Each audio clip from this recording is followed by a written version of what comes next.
ክፍል ጋር አያይዘን ጥቂት ጊዜ አብረን እናለን ማለት ነው። እሺ ጌታ ይባርክ። በእግዚአብሔር ማደሪያ ማን ይኖራል በሚል ርዕስ ጥቂት ጊዜ እናገራው። የእግዚአብሔር ማደሪያ፣ የእግዚአብሔር ቤት፣ የእግዚአብሔር መቅደስ ወይም ከእግዚአብሔር ጋር ማን ህብረት ያደርጋል? ማን ይኖራል? ማን ያድራል? እንግሊዘኛው ማደሪያ ላይ ማን አማርኛው ያድራል ነው ማለት። እንግሊዘኛውና ሌሎች ግሪኩንም ሌላንም ስናይ ማን ይኖራል? ዳውሊንግ አብሮ መኖሪ። ማደር የአንድ ቀን ወይም የአንድ ሌሊት ነው። መኖር የዘላለም ነው። ስለዚህ አማርኛው ትንሽ በትርጉም እንትን ስለሚሆን ማን ያድራል ነው ብሎ አንድ እንትን የሚያደርገው። ሌሎች መጽሐፎችን ስታዩ ማን ይኖራል? ሲቲዝን ሆኖ ዜጋ ሆኖ አብሮ ከእግዚአብሔር ጋር ማን ይኖራል የሚለው ነው የሚኖረው። ይሄ ወደ እግዚአብሔር ቤት መቅደስ ለሚገቡት ሁሉ የተሰጣ መመሪያ ነው። ክፍሉ ምዕራፍ 15 ማን ያድራል? ማን ይኖራል? ማን መኖር ይችላል? ማን ማደር ይችላል የሚለው ወደ እግዚአብሔር ቤተ መቅደስ ለመግባት ለሚፈልጉ ሁሉ የተሰጣ የእግዚአብሔር ቃል መመሪያ ነው። ስለዚህ ምዕራፍ 15ን ሁላችንም ከፍተን እናነባለን። አቤቱ በድንኳኔ ውስጥ ማን ያድራል? በጣም በአክብሮትና በታላቅ አክብሮት ሁላችሁንም ይጠይቃሉ። መጽሐፍ ቅዱሳችሁን ከፍታችሁ ከኔ ጋር አብረን ነው የምናነበው ማለት ነው።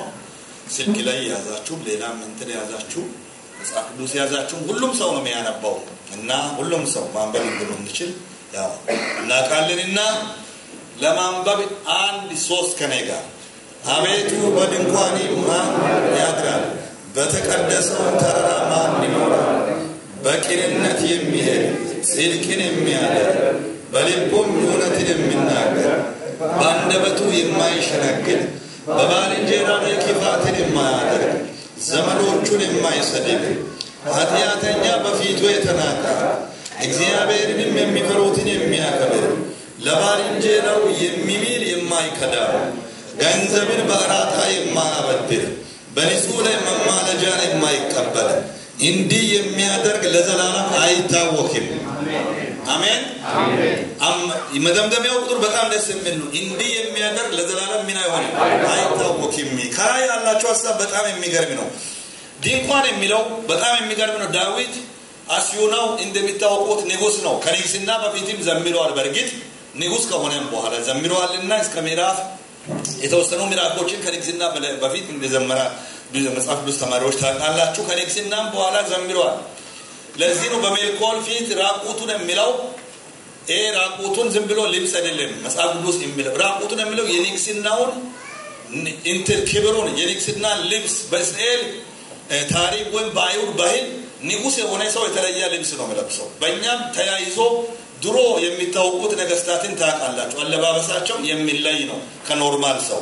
ስለዚህ ዳዊት እንዲሁ ራቁቱን ዘመራ የሚለው የቤተ መንግስት ልብስ፣ የክብር ልብስ፣ የልዩነት ልብስ፣ የአክብሮት ልብስ አውልቆ እንደናንተና እንደኔ ኖርማል ልብስ ለብሶ ስለዘለለ ነው ራቁት የተባለው። ስለዚህ ቤተ መንግስት ላይ የሚኖር ሰው የከበረ እንትን አለ። የሀገሪቱን ትልቅ ኦፊስ የያዘ ሰው ነው። እስራኤልን 40 ዓመት ወርቃማ ዓመታትን የመራ መሪ ነው።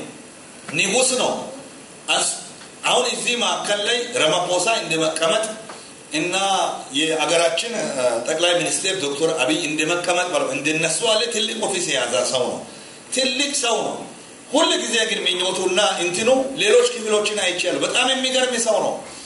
እንደውም ምንድነው በአደባባዮች ላይ ከመኖር ይልቅ በእግዚአብሔር ቤት ላይ ምን መሆን ይሻለኛል? መጣል ይሻለኛል፣ ይሄ ቤት ይሻለኛል፣ መውደቅ ይሻለኛል እያለ የሚዘምር ሰው ነው። ብዙ ክፍሎችን ማንሳት ይችላልው ስለ እግዚአብሔር ቤትና ማደሪያ። የእግዚአብሔር ቤትና ማደሪያ ማለት ሁለት ቦታ ሁለት አይነት አመለካከት ይይዛል። አሁን ያለውን በአካል የሚታይ ቤተ መቅደስና ከዚህ ባስቲያ ደግሞ የሚኖርበትን መንፈሳዊ ዓለም የእግዚአብሔርን መንግስት ሪፕሬዘንት የሚያደርግ ነው ክፍሉ። ስለዚህ መዝሙር 61:4 ላይ በድንኳኔ ለዘላለም እኖራለሁ፣ በክንፎችም ጥላ እጋረዳለሁ። እኔ በድንኳኔ ውስጥ ለዘላለም መኖር ነው የሚሻለው፣ እዛ መጣል ነው የሚሻለኝ፣ እዛ መኖር ነው የሚሻለኝ አለ። ለዚህ ነው የመዝሙሩ ኮንሰንት በልቤ ላይ ስላለ ነው እና ኦን በኪምኔ ኢንሲኦን በኪምኔ ገሮን በኪምኔ እያለን የምንዘምረው የእግዚአብሔር ቤት ማደሪያችን ይሁን።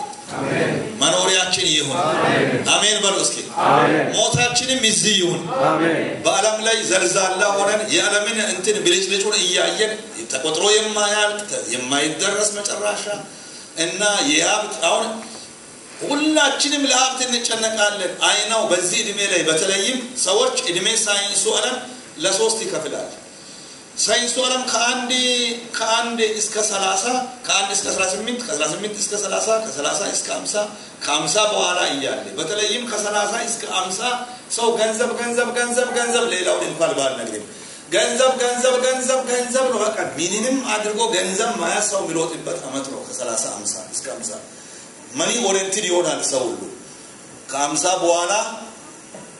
በኋላ ያላችሁ ሰዎች ቅር እንዳትሉ ከ50 በኋላ ያለ ሰው ክብር ነው የሚፈልገው አክብሩ እኔ እድሜ እና ለደረሰው እኔ ከነ ከለታ ነበርኩ ሰው የዛን አመት ይሄንን አደረኩ ሰው የዛን ጊዜም እንደዚህ ይወርኩ ሰው አክብሩ እናንተ አታውቁ ምን ነው የሚያውቁ የሰው የፐርሰናል ችግር ሰው እድሜው የሚያመጣ እንትን ነው ስለዚህ በእግዚአብሔር ቤት ላይ አሁን እንደዚህ እየሆነ መጨረሻችንም በእውነት በእግዚአብሔር ቤት ይሁን አሜን ስለዚህ ነው ይሄ ንጉስ በድንኳኔ ለዘላለም መኖር ደስ ይለኛል በቤቴ ይጣል ዘንድ ወደደው ይላል አንዳንዴ እኔ ብዙ ጊዜ ያነሳለሁ እዚህ መድረክም ሌላም ጋር አገር ቤትም ቦታ ገባ ስለምን አገር ቤትም ስለሚመላለስ እኔ አሁን ድሮ ጌታን የተቀበልኩባት ቤተክርስቲያን ያገለገልኳት እና ዳይሪነት የተማርኩት የተጠመቅኩት ቤተክርስቲያን እጄ አማርካ ሰዎች ምንም በድሮ ኬሻ ሲንከባለሉ አያለሁ ሲጸልዩ አያለሁ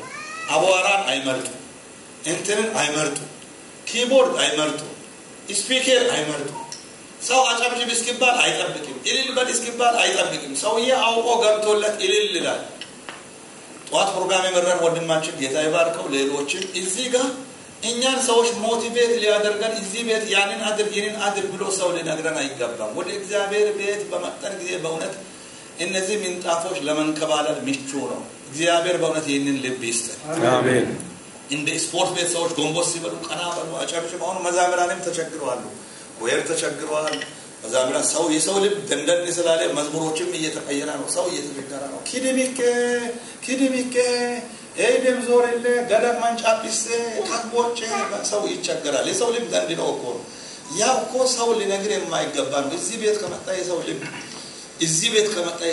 ሊቀየር ማን ነው የሚኖረው በእግዚአብሔር መቅደስ ይሄ መቅደስ እንደ እግዚአብሔር ቤት ተተርጉሟል መዝሙር 27 ላይ እግዚአብሔርን አንዲት ነገር ለማነው እርሷንም ይሻለው በሕይወት ዘመኔ ሁሉ በእግዚአብሔር ቤት ይኖር ዘንድ እግዚአብሔርን ደስ የሚያኛው አይዘን መቅደሱንም ይመለከት ዘንድ መቅደስ ብሎ ዝም ተርጉሞታል የቅድስና ተራራ ተብሎ ተተርጉሟል መዝሙር 43 ላይ ብርሃንና እውነትን ላክ እነሱ ይምሩኝ ወደ ቅድስ ተራራይም ወደ ማደሪያም ይውሰዱኝ 84:10 ካይላፍ ልጅ በአደባባዮች ላይ አንዲት ቀን ትሻላለች በአንድ እንኳን ከመቀመጥ ልጅ በእግዚአብሔር ቤት ይጣል ዘንድ ይመርጣሉ መረጥው አለ የሕያዋን የእግዚአብሔር ከተማ ተብሏል በዕብራውያን መጽሐፍ ላይ 12:2 ላይ ነገር ግን ወደ ጽዮን ተራራ ወደ ሕያው እግዚአብሔር ከተማ ደርሳችኋል ወደ ሰማያዊ ኢየሩሳሌም በደስታ ወደ ተሰበሰቡ ወደ አእላፍ መላእክት ደርሳችኋል ጽዮን ተራራ በኢየሩሳሌም በደቡብ ምስራቅ በኩል የምትገኘው ጽዮን የምትባል በኢየሩሳሌም ሀገር ናለች እሱን አይደለም የእግዚአብሔርን መቅደስ ነው ስለዚህ በዛ ከተማ ላይ ይኖር ዘንድ መረጥው ያንን ነው ዳዊት ተዘረዘረው ታዲያ እዛ መቅደስ ላይ እዛ ቦታ ላይ እዚህም ቢሆን ከእግዚአብሔር ጋር ባለው ህብረት ምን አይነት ሰው ነው ብሎ የመጀመሪያ ያነሳው በጣም የሚገርም ነው በቁጥር 2 ነው ምን በቅንነት የሚሄድ ነው በእግዚአብሔር ተራራ በእግዚአብሔር ማደሪያ ላይ መኖር የሚችለው አንደኛና የመጀመሪያ በምን የሚሄድ ሰው በቅንነት የሚሄድ ሰው በቅንነት የሚኖር ሰው የመጀመሪያ ፖይንቱ እሱን ነው የዘረዘረው በቅንነት የሚሄድ ጽድቅን የሚያደርግ በልቡም እውነትን የሚናገር ዳዊት በጣም የሚገርም ሰው በጣም የሚገርም ዘማሪ ነው እንዲህ ብሎ ዘምሯል የልቤ ሐሳብና የአፌ ቃል አንድ ይሁን ብሎ ዘምሯል ስለዚህ እዚህም አነሳ በቅንነት የሚሄድ ጽድቅን የሚያደርግ በልቡ እውነትን የሚናገር ሰው ነው ስለዚህ መዝሙር 23 ላይ ወደ እግዚአብሔር ተራራ ማን ይወጣል በቅድስና ስፍራ ማን ይቆማል እጆቹ የነጹ ልቡም ንጹህ የሆነ ነፍሱን ለከንቱ ያላነሳ ለባልንጀራው በከንቱ ያልማለ እርሱ ከእግዚአብሔር ዘንድ በረከትን ከመድኃኒተ አምላክ ምሕረትን ይቀበላል። እጁ ንጹሕ የሆነ ሰው ልቡ ንጹሕ የሆነ ሰው በእግዚአብሔር ማደሪያ ይኖራል። መዝሙር ማቴዎስ 5:8 ልበ ንጹሖች ብፁዓን ናቸው ማንን ያያሉ? እግዚአብሔርን ያያሉ፣ ራሱን ያያሉ።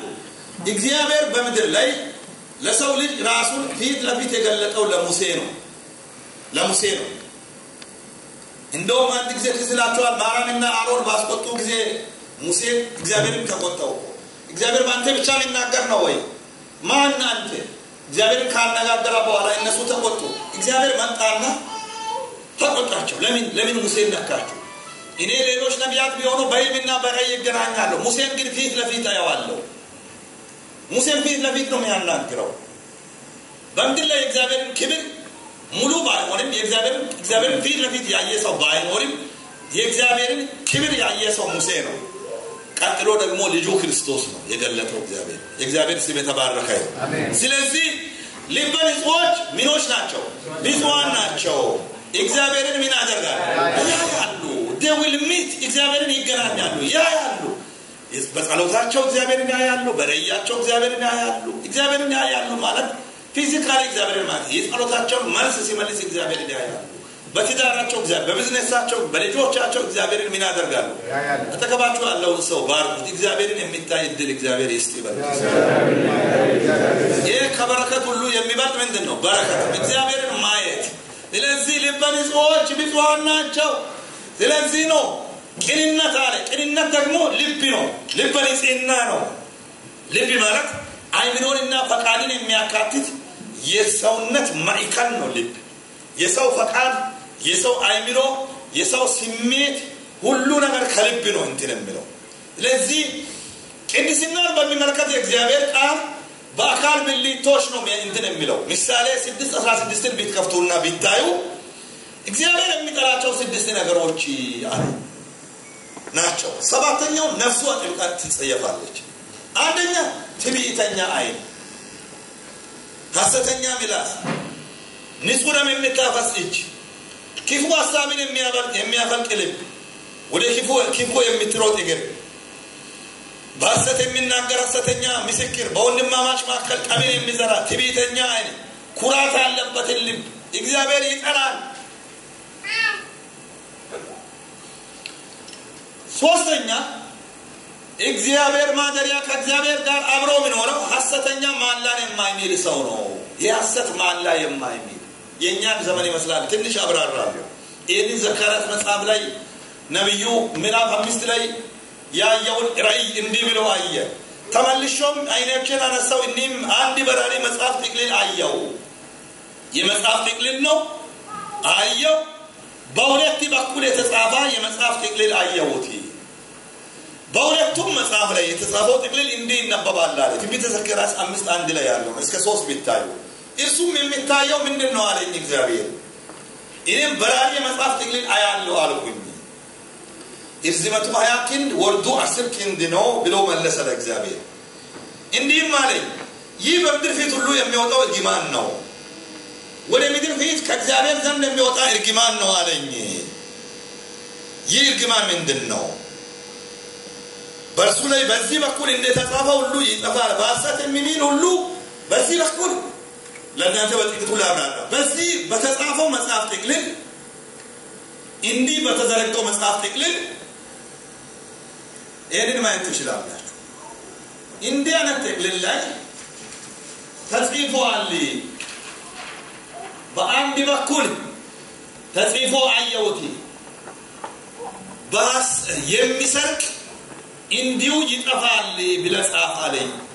ተጽፎ አየው።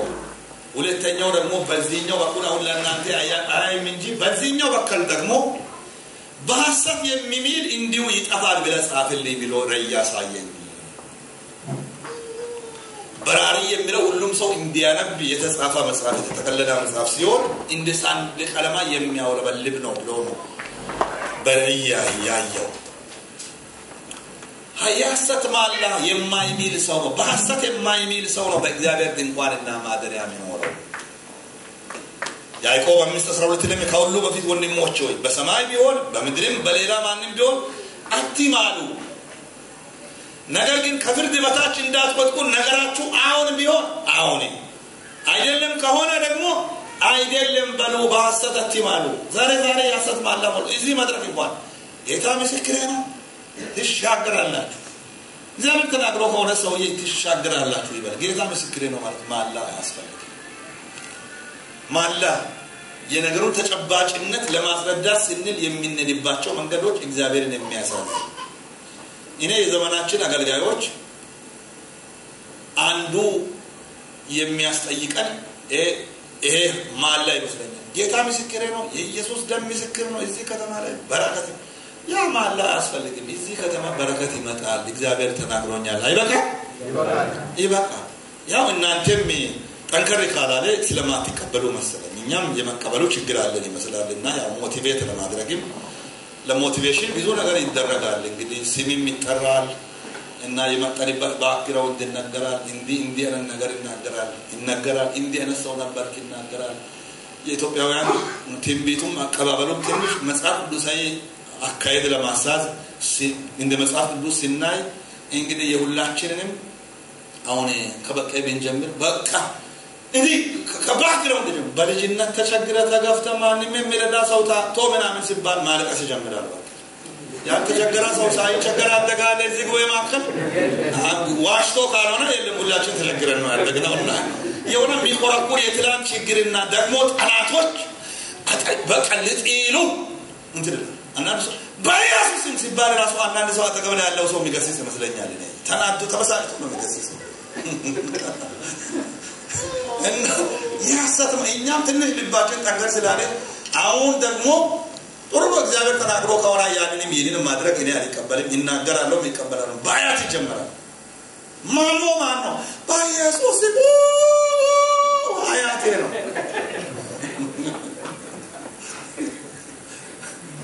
መጽሐፍ ቅዱስ ምንድነው ነው ኤርሚያስን ምንድነው አለ በሆሊ ሳልሰራስ ምን አድርጋለሁ አውቄያለሁ እግዚአብሔር በሆሊ ሳይሰራ ነው የሚያውቀው ስለዚህ የሐሰት ማለ እኛ አገልጋዮችም ጋር ያለ ይመስላልና እና ማቴዎስ መጽሐፍ 5:33-37 በሰማይ እንዳትሚል የንጉስ ማደሪያ ነው እንዳትሚል በምድርም የእግሩ መረገጫ ናት እንዳትሚል በራስም እንዳትሚል ራስን ጸጉር ነጭና ጥቁር ማድረግ አትችልም የሐሰት ማላ እንዳትናገር ይላል አንዱ በሐሰት የማይሚል ነው በእግዚአብሔር ድንኳን ላይ ማደር የሚችለው ትንቢተ ዘካርያስ ይዛው ምዕራፍ መጽሐፍ ላይ 8:15 እንዲሁ ደግመኛ ለኢየሩሳሌምና ለይሁዳ ቤት በዚህ ወራት በጎነትን አደርግ ዘንድ አስቤያለሁ አትፍሩ አለ እግዚአብሔር አያቸው ትንቢቱን ተመልከቱ በጎነትን ሊያደርጋት ነው ኢየሩሳሌምን እንደገና ሊጎበኛት ነው የጉብኝት ጊዜዋ ደርሷል አትፍሩ ግን እንደ ትንቢቶችን ተመልከቱ አሁን ይሄ ትንቢት ነው የሚሰሩት ነገር አለ ትንቢት እንዲፈጸም ይዛው በትጽፉ ታገኛላችሁ ቢታረቁ የሚሰሩት ነገር ይሄ ነው ኢየሩሳሌም እንድትጎበኝ እንደገና የእግዚአብሔር እጅና በረከት እንዲመጣ እናንተ ደግሞ የምታደርጉት ይሄ ነው እያንዳንዳችሁ ከባልንጀሮቻችሁ ጋር እውነትን ተነጋገሩ ምክንያቱም መዝሙር ቅድም ባነበበው ነው ከባልንጀራው ጋር እውነትን የሚናገር በእግዚአብሔር ማደሪያ ነው እውነትን ተነጋገሩ በመረዳባባያችሁ የእውነትንና የሰላምን ፍርድ ፍረዱ ሁላችሁ በባልንጀሮቻችሁ ላይ ክፉ ነገር በልባችሁ አታስቡ የሐሰትን ማላ አትውደዱ ይህን ሁሉ ይጠላለው ይላል የሰራዊት ጌታ እግዚአብሔር ከባልንጀሮቻችሁ ጋር እውነትን ተነጋገሩ የእውነትን ፍርድ ፍረዱ አሁን ተንገባችሁ ላለ ሰው ነገሩ ከባልንጀራዬ ጋር እውነትን ተነጋገር በሉት ይሄን ኤፌሶን መጽሐፍ ላይ እየጨረስኩ ነው መልእክቴን ብዙ አለኝና ኤፌሶን መጽሐፍ ላይ አራተኛው ምዕራፍ ላይ ሐዋርያ ጳውሎስ በደንብ አድርጎ አስቀምጧል ከ20 ጀምሮ እናንተ ማንበብ ትችላላችሁ እናንተ ከክርስቶስ እንዲህ አልተማራችሁም አሁን የኤፌሶን መጽሐፍ መልእክት ሲጽፍ ሐዋርያ ጳውሎስ ከክርስቶስ እንዲህ አልተማራችሁ የተማራችሁት በርግጥ ሰምታችኋል እውነት በኢየሱስ እንዳለ በእርሱ ተምራችኋል እውነት የሚባለው ነገር ራሱ ሌላ አካል አይደለም ኢየሱስ ራሱ እንደሆነ ተምራችኋል ፊተኛ ኑሯችሁን እያሰባችሁ እንደሚያታልል ምኞት የሚጠፋው አሮጌውን ሰው አስወግዱ ባይብሏችሁ መንፈስ ታደሱ ለእውነት በሚሆን ጽድቅና ቅድስና እንደ እግዚአብሔር ምሳሌ የተፈጠረውን አዲሱን ሰው ሊበሱ ክርስቶስን ሊበሱ አሁን አስወግዱ የሚለውን ነገር ተመልከቱ ስለዚህ ውሸትን አስወግዱ ያጀምራል ምንን አስወግዱ ውሸትን አስወግዱ እዚያ ነገር እየተለመደ መጥቷል ሰው ራስ ተንበርጋ ላይ ያለ የት ነው ብላችሁ ተብሎ ሙርሌ ላይ ስቶፕ ሳይን ሮቦት ላይ ነው እኔ ባለቤቴ እዚህ ነው ያለ by any means እሷ ታውቃለች መጀመሪያ በንግድ ለምን በነበረም ጊዜ ያው እዚህ ንግድና መዋቅር ያለው ያኔም ቢሆን አሁን ከሷም ጋር ይነጋገራል በሸም በፍርሃት ያለንበትን ቦታ ለማንም እኔም ከሷም ጋር እንዲያነት ቦታ እንዲያነት ቢሮ ካለ ቢሮ ያለውባትን ቦታ ነው ማለት ጌታ አስተምሮ ከብዙ እንትን ሰው አሁን ያስተምር ይያለ ቡርሌ ይያለ ያስተምር ስቶፕ ሳይን ሲንክ ስቶፕ ሳይን አለ ሰው ሮቦቱ ጋር ሲንክ ሮቦት ውሸት እውነትን ፓስተሮች ራሳቸው መጣው ለአገልግሎት ሞቅ ያለ ቸርች ተፈልጎ ሁለት ቸርች እንትን ነው ታይቶ ለአንዱ ቸርች ስልክ ድግም ተደርጎ ይቆለፋል ሌላኛው ስልክ አለ ከዛ ቸርች ኮሚኒኬት አንድ ፓስተር ትንሽ በሆነ ነገር ደበረው እንደ ሰው ተሰማውና ደበረውና ከሆነ ፓስተር ጋር ቡና ሊጠጣ አስቦ የት ነህ ከዛሬ ካንተ ጋር ቡና ሊጠጣ አስቤያለሁ ትንሽ ያስጨነቀኝ ነገር አለ የለውም ከከተማ ወጥቼ ያለው ቢስል ጥሩ ነው በቃ ብሎ አይ እሱ ቢወጣም ብሎ ሻይ ጠጥቼ የሆነ ሬስቶራንት ላይ ሻይ ጠጥቼ ብቻው እዛ ተጫውቼ ጊዜ አሳልፌ እመጣለሁ ብሎ ሲሄድ ከተማ ላይ የለውም ማለት ፓስተር ቤት ያለ መሰለኝ ይዛሚ ቤት ከዛ አንዴ አሁን የኛው ቀድሞ አየና ያኛው የለውም ማለት አላየም እየገባ አየና አንድ ኮርነር ላይ ቁጭ ብሎ አሁንም ደወለ ሰላም ነው እንዴት ነህ የት ነህ አልተመለስክም እንዴ አልተመለስኩም ይዛው ነኝ አለው ሁለታቸው የት ነው አለው አንድ ነው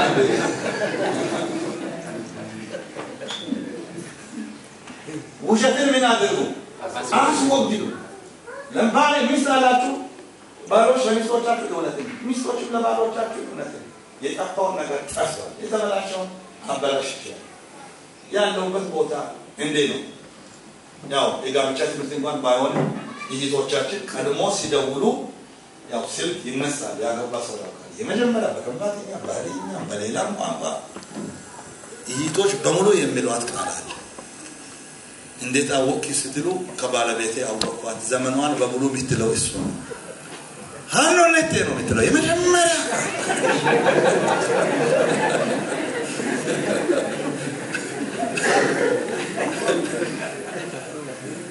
ያለበትን ወጪ እዚህ ነው ያለው እንዴት ነው ቢመጣው ደግሞ እንዴት ጊዜ ነው አጣብቂ ወይ ረፊ ምሳከው ላይ እናንተ አትከው ላይ እናንተ ብሎ ይመጣል ወይም በልጭ ያለው ቡና ብቻ ነው የሚፈልገው አይልካም በዚህ ሰዓት መጣለው ከባለቤቴ ጋር ከልጆቼ ጋር የተቀጣጠርኳትን ሰዓት መንግስትም እንኳን ቢሆን እግዚአብሔር ካልሆነ ከሰው ጋር ያስኩትን ቀጠሮ ቁጭ አድርጌ ወደ ቤቴ ነው የምሄደው እሷም ታውቃለች ከቢሮ ቡና ለጠጣ በዛ ሰዓት መጣለው ካል ከኢትዮጵያ አይደለም ከአሜሪካ ፈለገ ሰው ይመጣል ለኔ ማቴር አይደለም ለሱ የሰጠሁት ጊዜ እንትን አደርጋለሁ ከቤተሰብ ጋር ያለው ወደ ቤት እውነትን ተነጋገሩ እስበርሳችሁ ብልቶች ሆነናልና እያንዳንዳችሁ ከባልንጀራችሁ ጋር ደግሞ እውነትን ተነጋገሩ ተቆጡ ነገር ግን ተቆጡ ኃጢአትን መታደርጉ በቁጣችሁ ላይ ፀሐይ አይግባ ለዳብሎስ ፋንታ አትስጡ የሰረቀ እንግዲህ ወደ ይስረቅ ነገር ግን በዛ ፋንታ ለጎደለው የሚያካፍለው እንዲኖርለት በገዛ እጆቹ መልካምን እየሰራ ይልካል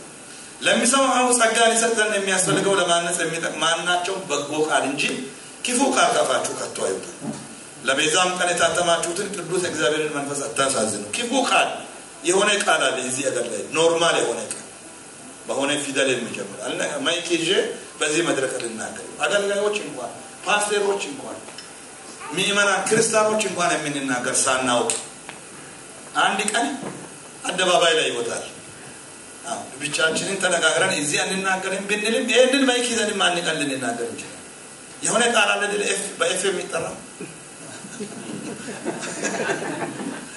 ምልክትም አለ ሌላ ድራይቨር ችግር ፈጥሮ ከሆነ እጃችንን አንስተን የሆነ የምናደርግ ምልክት አላሳይም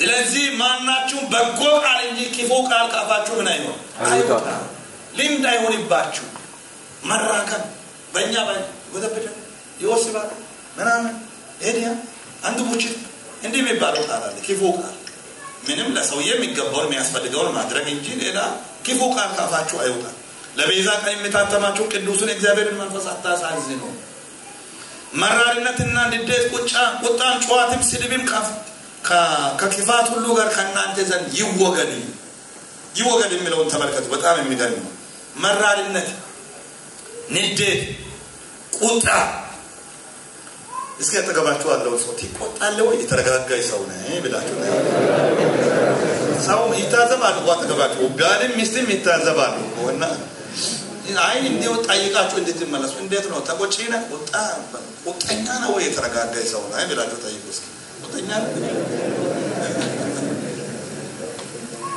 ትዕግስት ሊኖረን ይገባል ማለት ነው ስለዚህ ጨዋታም መሳደብም አስወግዱ እነዚህ እርስ በርሳችሁ ቸሮችና ሩሮች ሁኑ የመጀመሪያ ቸርነት በዚህ ለመስቀል እንኳን አደረሳችሁ አላልኩምና ወገኖቼ ስላሉ ቸርነት ለእናትና ለአባት ምናደርግ ብቻ አይደለም ለወለድን ልጅ ብቻ ምናደርግ ቸርነት እጅን ለሌላ ሰው መስቀል ለቤተሰብ የምንልክ ከሆነ አንጎቢት መንወላ አካባቢ ሰውም ቸርነት ማሰብ ይሄንን ነው የሚመለከተው አንዳንድ ሰው ቸርነት ለሰው ልጅ መልካም ማድረግ በፍጹም አይሆንለትም ራሱ ይዞ ራሱ በልቶ ራሱ ጨርሶ መሞት አንዳንዱ ለልጅ እንኳን መስጠት አይፈልግም ይሄ ነው የሚጨርሰው ይሄ ነው መዘርጋት አይችልም ከወንድም ጋር ጓደኛ ጋር ሻይ ቡና መካቶ ከጠጣ 50 ራን ለጓደኛ ከከፈለ ሳምንቱን በሙሉ ጸጉሩን እየነጫ ይውላል ይሄ 50 ራን እኮ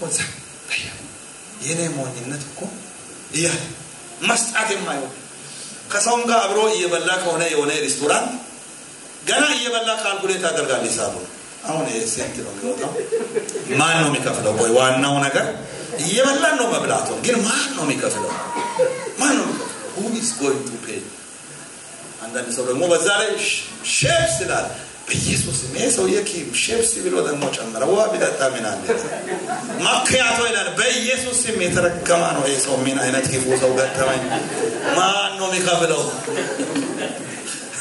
አተጋባችሁ ያለው ሰው ቸርውን ባሉት እስኪ don't be a calculation ህይወት ብቻ አትለው አንዳንድ ሰው ቸርች ሲመጣ ቤቷ ላይም ዘርዝሮ አስተካክሎ 200 የሚቀመጥበት 100 የሚቀመጥበት 50 የሚቀመጥበት አንዳንድ ሰው ገንዘብ በእጅ እንደሚያወጣ እንጂ ታክቶ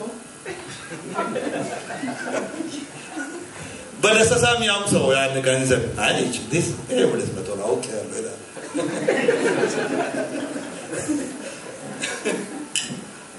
ቸርነት ዝም ብላችሁ ገንዘብ አፍስሱ ያለ ፕላን ሙሉ የሚል ትምህርት ግን ቸርነት ማለት አብሮ መብላት ከጓደኛ ጋር ካፓቺኖ መጠጣት ከወንድም ጋር መጠጣት መብላት ማጫወት እና ጥሩ ነው አተገባችሁ ያለው ሰው አንድ ቀን ትጋብዘኛለህ ያው ማርክ አርጉ ከተገባችሁ ያለው ሰው እኔም ይጋብዛለሁ አንተም በቀና ፓስተር ይወጣል በቀ ቤት ላይ እንዳትጋብዝ ቸርነት አድርጉ ሩሮች ሆኖ እግዚአብሔር ደግሞ በክርስቶስ ፍቅር ይቅር እንዳላችሁ ይቅር ተባባሉ ክርስቶስ እግዚአብሔር በማን ነው እኛን ይቅር አለ በክርስቶስ ነው ይቅር አለ ከዛ እናንተም ደግሞ እርስ በርሳችሁ ቢኖር ይቅር ተባባሉ